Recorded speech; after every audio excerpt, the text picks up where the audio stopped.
Agatha. You know the drill, right? As always, I'm counting on you. With these words and his usual smile, my boss, Jack, handed me some documents. I quickly skimmed through the documents and replied that I understood. Once Jack left the office and was out of sight, I rested my forehead on my desk and let out a heavy sigh. My name is Agatha. I work in sales at a company that provides custom design and manufacture of specialized equipment used in food factories and automotive industry. My job mainly involved coordinating with the subsidiaries of our company, and I rarely had to go to business meetings with the actual clients. In these coordination, I hardly ever had a major role. My main job was to accompany Jack to various subsidiary factories, discussing budgets and deadlines for the equipment parts we wanted them to make and then preparing the reports. Jack was a promising elite worker. His performance stood out even among other salespeople, and both his colleagues and seniors were counting on him. Yet, working under such a person, I didn't feel like I'd grown at all as a salesperson. It seemed that people like him were chosen from the start. Feeling bad about myself, I would tap my cheeks lightly and face my computer screen. That became my daily routine. However, there was a small happiness in my life. I found it enjoyable to have dinner with my beloved family. The only things that would give me emotional support were my kind-hearted husband and my young school-age son with lots of energy. Sometimes, I would get home a bit late, but my husband, concerned, would help prepare dinner, and seeing this, my son would also help by bringing plates to the table. Surrounded by my family at the dinner table, listening to my son's stories about elementary school, I would find solace every day. Because of my family, I somehow managed to do my best at the housework and my job. Then one weekend, both my husband and I were able to take a few days off, so we decided to visit my parents' house, which wasn't far from where we lived. When we arrived, my father greeted us with a smile, and I felt a bit relieved. We had lunch delivered and spent time leisurely. My son seemed to enjoy his time with his grandpa, whom he hadn't seen in a while. My father's now become a cheerful person, but he used to be terribly depressed, having lost my mother, his beloved wife, just before his retirement. I have 2 older brothers, and my father worked hard in a factory to support the family of 5. For him, my mother was someone who emotionally supported him while he devoted himself to his job. Even after her passing, my father continued to work until his retirement, as if trying to forget his loss. But after retiring, he seemed like a person who had no soul. Though I was concerned about him, being the closest geographically but busy with work, I couldn't visit him often, and my brothers, living far away with their families, found it difficult to care for him too. Just when we siblings were worried, our father found joy in a volunteer activity he tried one day. He began living life with a smile, and we, considering putting him in an aged care facility, were deeply relieved. I was reminiscing about all that, having a relaxed moment after lunch, when my father suddenly said something unbelievable. "Oh, that's right. From next week, I'll start working at a factory, owned by the company you work for, Agatha." My father, working at a factory owned by my company. The moment I heard those words, I felt my heart began beating fast. Trying not to show my shock, I gently expressed my concern to my father, pointing out that he didn't need to push himself since he wasn't in need of money. However, he was enthusiastic, explaining that he had gained physical strength from his volunteer activities and would be an immediate asset due to his recent work in a factory. I honestly couldn't agree with my father working, but seeing him so lively and cheerful, I couldn't oppose him strongly and just nodded silently. In response, he reassured me with a smile, saying that he wouldn't get in my way. One day, after returning from our usual rounds at the subsidiary factories with Jack, he handed me the day's documents with his usual smile and asked if I knew what to do. Forcing a smile, I replied in the affirmative, holding the documents in my hand. As I started to work on the documents, typing on my keyboard, I suddenly heard a male voice nearby and quickly hid the documents. Apprehensively looking towards where the voice came from, I saw President Anderson standing there, smiling at the surprised sales department staff. He said he came to talk to the ace of the sales team after hearing good things from other executives. Of course, President Anderson was here to see Jack, praising him in front of everyone for managing to start production with low budgets and earlier deadlines because of his adjustments. As Jack, in response to the President Anderson's question about his techniques, proudly began to talk about the importance of trust in relationships with factories, I felt a tightening pain in my chest. Pressing my chest to ease the pain, I let out a deep breath after Jack and President Anderson walked away. Then, looking at their diminishing figures, I began creating the report as usual. A few days after this incident, Jack, seemingly motivated by the praise and expectations from President Anderson, brought in a new contract. Accordingly, we went to a subsidiary factory responsible for the production of intricate parts. Following a cheerful Jack, I realized something when we arrived at the factory and went pale. That was the factory where my father said he would be working. Realizing this, I broke into a cold sweat, but knew I had to continue my work as usual. As Jack cheerfully called out to the factory manager, George, and handed him the instruction sheet with a smile, I couldn't bear to watch and involuntarily looked away. This was the usual way of Jack, the ace of sales. Each time, he would set challenging budgets and deadlines for the factory, instructing them on the production and assembly of equipment parts. Even if George and his team reluctantly smiled at those tough conditions, Jack would press on with an unwavering smile. Having financial troubles and yet unable to handle even this level of work after we bailed you out? Well, that's fine. You're not the only option we have. A factory that can't even handle its job properly can be cut off anytime, Jack threatened. This was how Jack would intimidate the subsidiary factories that our parent company had financially revived, leading to George and his team always complying without resistance. When George, with a grim face, was about to nod in agreement, an employee suddenly stood up to defend him. Sorry for interrupting, but isn't that a bit unreasonable? Just because it's a subsidiary factory doesn't mean you shouldn't properly discuss budgets and deadlines. The employee confronted Jack, and that employee was my father. I stood there, dumbfounded. Even the usually compliant George seemed moved by my father's words, opposing Jack for the first time, asking for more time to think it over. Jack's usual smile disappeared, replaced by an irritated look. He clicked his tongue and glared at my father. Why is this old man even working in your factory? Butting in unnecessarily. He should just stick to cleaning toilets at train stations. Jack spat out disdainfully, warning George he'd return the next day, and walked off. Startled, I was about to follow Jack when I met my father's gaze. Frightened by his intense look, I quickly chased after Jack without a word. Back at the office, I was left alone to face the computer, burdened with extra work by the grumpy Jack. I tried to focus on my work, but I couldn't stop thinking about my father defending George and his piercing gaze. Repeatedly scratching my head in frustration.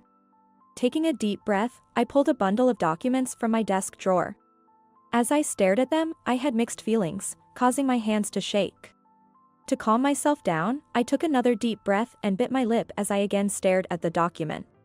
For some reason, I tasted the metallic flavor in my mouth, but I began my final task of the day. The next day, I accompanied Jack to the factory again, with the same instruction sheet as we had the day before. George, appearing in a cold sweat when called by Jack, seemed somewhat emboldened by my father's defiance the previous day, making a rare request to discuss things with Jack. Jack, sighing and annoyed by the trouble caused by my father, told George to bring him there. However, George hesitated and said my father hadn't arrived yet, which prompted Jack to smirk unpleasantly. That old man is late today? Or maybe he got scared and ran away? Jack mocked. I clenched my fists in response to his words, but words stuck in my throat. Realizing there was no further resistance, Jack asked George to comply, demanding his signature of approval on the instructions.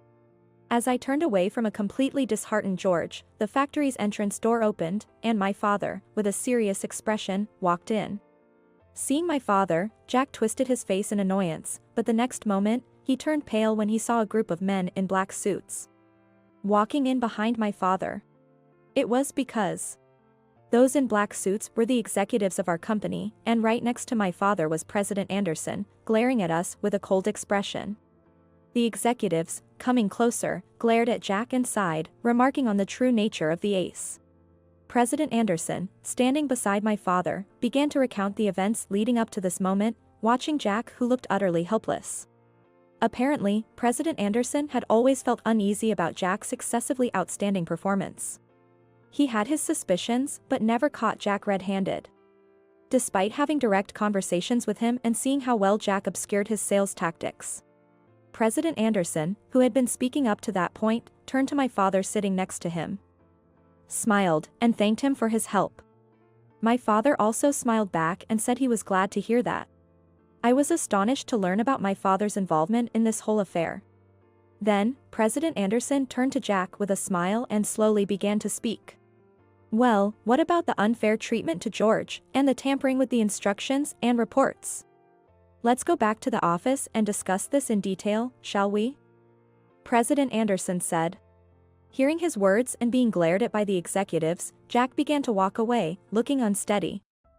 I was about to follow him, hanging my head in shame, when suddenly President Anderson called out to me, which made me tremble.